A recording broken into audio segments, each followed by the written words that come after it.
बिस्मिल्लाहिर्रहमानिर्रहीम। अस्सलाम वालेकुम एवरीवन, कैसे हैं आप सब। उम्मीद करती हूँ आप सब खैरियत से होंगे। मैं हूँ homoeopathic medicine consultant doctor Salma Wajahat. Last video में मैंने आप लोगों से शेयर किया था चिकनगुनिया के से रिलेटेड कि किस तरह से हम होम्योपैथिक में इसका ट्रीटमेंट करते हैं कि चिकनगुनिया क्या है। उससे रिलेटेड हमने सारी तफसील से डिटेल में आपसे बात की थी। तो जो मुझसे रिलेटेड है, जो मेरे साथ कनेक्टेड है, उन इस वीडियो के बाद जो है चिकनगुनिया की वीडियो के बाद जो है मुझसे उन्होंने क्वेश्चन किया है कि डॉक्टर साहिबा क्या आर्थराइटिस की प्रॉब्लम का हल आपके होम्योपैथिक में मौजूद है कि नहीं है। आर्थराइटिस जैसे कि आप सब जानते हैं कि जोड़ों की तकलीफ है, जो कि बहुत ही शदीद तकलीफ होती है और आजकल बहुत ज़्यादा आम हो चुकी है, और जिसे देखो यही कहते हैं कि हमें आर्थराइटिस की प्रॉब्लम है। तो आज हम बात करेंगे आर्थराइटिस से रिलेटेड कि आर्थराइटिस होता क्या है, इसको किस तरह से हम क्योर कर सकते हैं, इसके कितने टाइप्स हैं और इसमें क्या क्या प्रॉब्लम पेश आती है, क्या सिम्टम्स है, इससे पूरी डिटेल में हम आपसे बात करेंगे। वीडियो को आप एंड तक देखिएगा, बहुत ही मालूमाती आपके साथ ये वीडियो में शेयर कर रही हूँ। एक एक चीज़ आप नोट कीजिएगा। मैं आपको होम्योपैथिक मेडिसिन भी आपसे शेयर करूँगी, बहुत ही अच्छी मेडिसिन से मैं आपसे शेयर करूँगी। तो आपने ज़रूर ये मेडिसिन देखना है। हो सकता है कि मैं आप लोग से जो है हर्बल रेमेडी भी शेयर करूं जो आपके आर्थराइटिस के लिए बहुत ही फायदेमंद हो सकती है। तो वीडियो शुरू करने से पहले आपने करना है मेरे चैनल को सब्सक्राइब, लाइक जरूर करें, शेयर जरूर करें। शेयर करना बहुत ज़रूरी है ताकि लोगों को फ़ायदा हो सके। तो आइए शुरू करते हैं।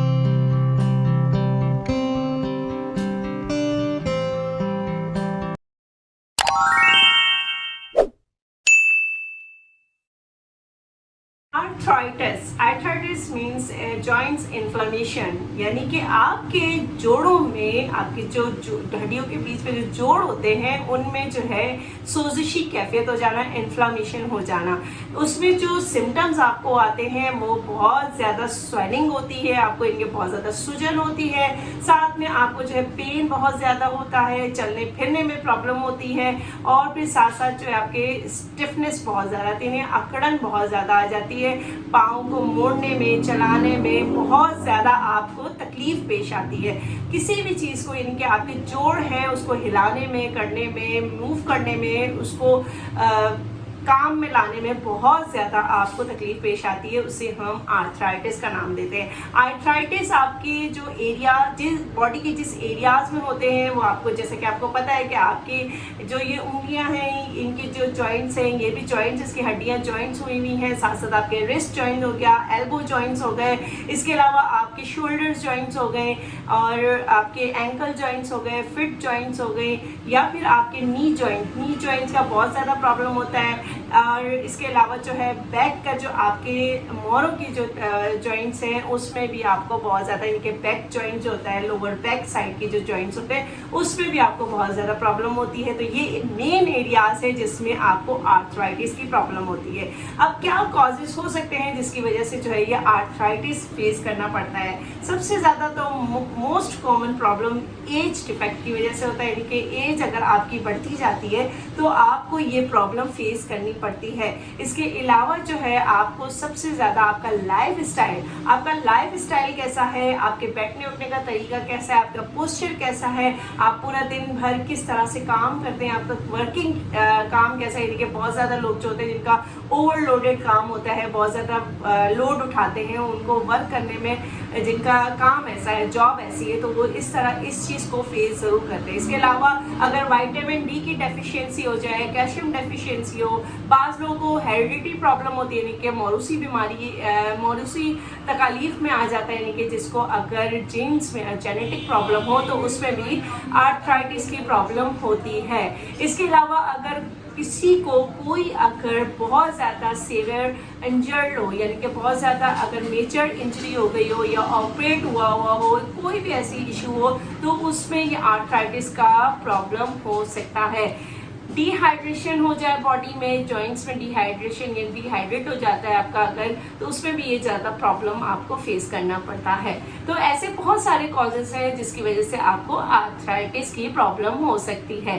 तो ये मैंने आपको वजूहात बताई कि वजूहात ये हैं। अब क्या है कि आर्थराइटिस हमारे किस्म के होते हैं, कुछ टाइप्स होते हैं आर्थराइटिस के, जिस यानी कि 3 तरह के प्रॉब्लम होती है। एक होता है गाउट की प्रॉब्लम, गठियावी तकलीफ की, इसमें ऑस्टियोआर्थराइटिस भी आता है। इसके अलावा इसमें आता है रिमेटॉइड आर्थराइटिस। ये 3 ऐसी प्रॉब्लम है जिसमें बहुत ज़्यादा मोस्ट कॉमन प्रॉब्लम होती है, और ये मर्दों में औरतों में मर्दों के निस्बत ज़्यादा होती है। औरतों में ज़्यादा पाई जाती है ये प्रॉब्लम, और मर्दों में इतनी नहीं होती है लेकिन कम होती है। ज़्यादातर मेजॉरिटी जो मोस्टली लोगों को देखा गया वो औरतों में ये रेशियो ज़्यादा देखा गया है। तो ये 3 ऐसे टाइप्स है जिसमें सबसे पहले आता है गाउट। गाउट यानी कि गठियावी दर्द, जो जोड़ों के दर्द की एक किस्म है। ये यूरिक एसिड के बढ़ जाने की वजह से, यूरिक एसिड की मिकदार अगर बढ़ जाए तो इसके नतीजे में आपको गाउट यानी गठियावी के दर्द की बीमारी स्टार्ट हो जाती है।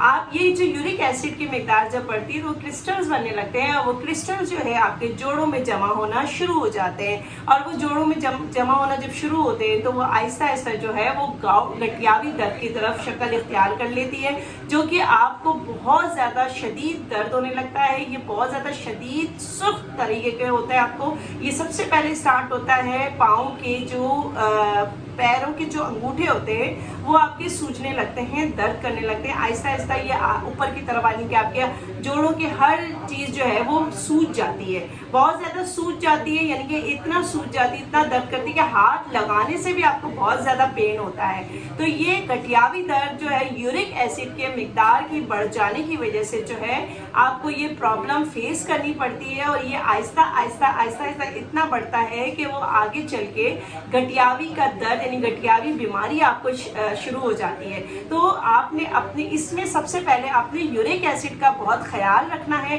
अगर किसी को यूरिक एसिड बढ़ जाता है तो उन्होंने लाजमी अपने यूरिक एसिड का जो है ट्रीटमेंट ज़रूर करना है। यूरिक एसिड का जो ट्रीटमेंट करेंगे आप तो आपको इससे काफ़ी आपको बचने की आपको जो है प्रिवेंशन मिल सकती है। यानी कि आपने यूरिक एसिड अपने नहीं बढ़ने देना है। इसमें यूरिक एसिड की मिकदार बढ़ने की वजह से आपको गाउट की तकलीफ स्टार्ट हो जाती है। सेकेंड टाइप होता है ऑस्टियोआर्थराइटिस। सेकेंड टाइप इसका ऑर्थो यानी कि दूसरी किस्म है ऑस्टियोआर्थराइटिस। ऑस्टियोआर्थराइटिस यानी कि हड्डियों के सिरम में चिकनी नरम मुलायम जो है वो कार्टिलेज होता है। कार्टिलेज में जो है वो हड्डियों के और जोड़ों के बीच में कुशन का काम करती है।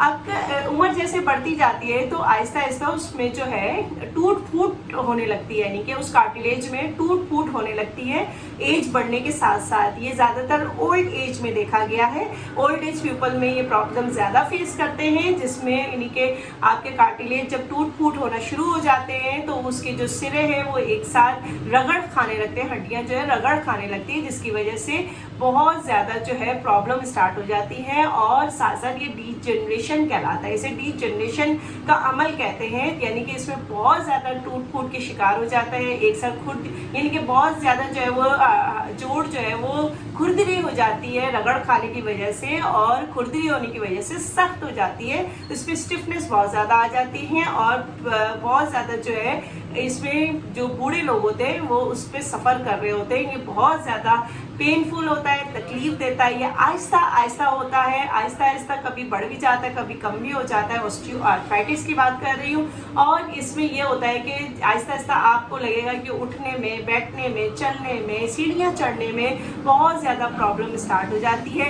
और ये जिस्म के किसी भी हिस्से में हो सकती, किसी भी जिस्म के किसी भी जोड़ में ये प्रॉब्लम हो सकती है। ज़्यादातर मेजॉरिटी लोअर लिम्स यानी कि लोअर साइड पे लोगों को प्रॉब्लम होती है। नी जॉइंट हो गए या फिर जो है आपके जो है एंकल जॉइंट्स हो गए, इसमें बहुत ज़्यादा प्रॉब्लम होती है कि घुटनों की तकलीफ में घुटनों के जो जोड़ हैं वो बहुत ज़्यादा प्रॉब्लम करते हैं। यानी कि मैंने कहा आपको कार्टिलेज जो है उसमें टूट फूट शुरू हो जाए, और ये ओल्ड एज पीपल को ज़्यादा होती है। इनकी उम्र के बढ़ने के साथ साथ जो ये आहिस्ता आहिस्ता आपके अंदर जो है टूट फूट स्टार्ट हो जाती है आपके कार्टिलेज में। तो ये इसे हम ऑस्टियोआर्थराइटिस का नाम देते हैं। थर्ड टाइप ऑफ आर्थराइटिस यानी कि जो इसकी तीसरी किस्म है इसे हम रिमेटॉइड आर्थराइटिस कहते हैं, यानी कि इसे हम ऑटो इम्यून इन्फ्लेमेटरी डिजीज़ का नाम देते हैं। जो कि आप अगर यानी कि इसमें जो ये प्रॉब्लम होती है कि इसमें जो जिस्म के जो मुदाफ़ती निज़ाम है वो अपने ही नॉर्मल खलियों के खिलाफ जो है काम करना शुरू कर देती है, जिसकी वजह से जो है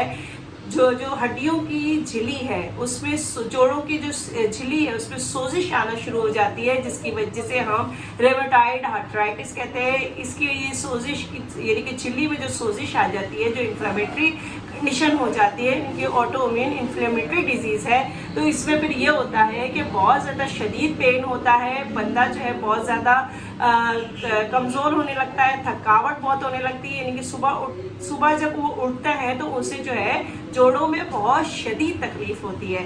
ये प्रॉब्लम आपको किसी भी एज में आ सकती है, किसी में भी एज में हो जाता है, लेकिन मोस्टली जो एज होती है वो जाहिर बात है एज फैक्टर की वजह से होती है, या फिर जो है आप ऐसा वर्क कर रहे हो, जो ओवर वर्क कर रहे हो, यानी कि वेट लिफ्टिंग कर रहे हो, या फिर बहुत ज़्यादा जो है आपका काम प्रेशर वाला है, तो उसमें ये प्रॉब्लम आपको फेस करना पड़ता है और ये एक कॉमन प्रॉब्लम है। लेकिन इसके साथ साथ जो मैंने 3 टाइप आपको बताई है, गठियावी दर्द, ऑस्टियोआर्थराइटिस और रिमेटॉइड आर्थराइटिस, ये तीनों जो है इसमें सबसे जो कॉमन प्रॉब्लम मैंने देखी है, वो सबसे ज़्यादा जो प्रॉब्लम होती है वो आपको ऑस्टियोआर्थराइटिस फेस करते हैं। अगर आपने अपने यानी कि जो यंग एज में अगर कोई ऐसी ग़िज़ा नहीं ली है, हेल्दी एंड बैलेंस डाइट नहीं लिया है, तो आगे चलकर आपको इसमें बहुत ज़्यादा प्रॉब्लम फेस करना पड़ता है।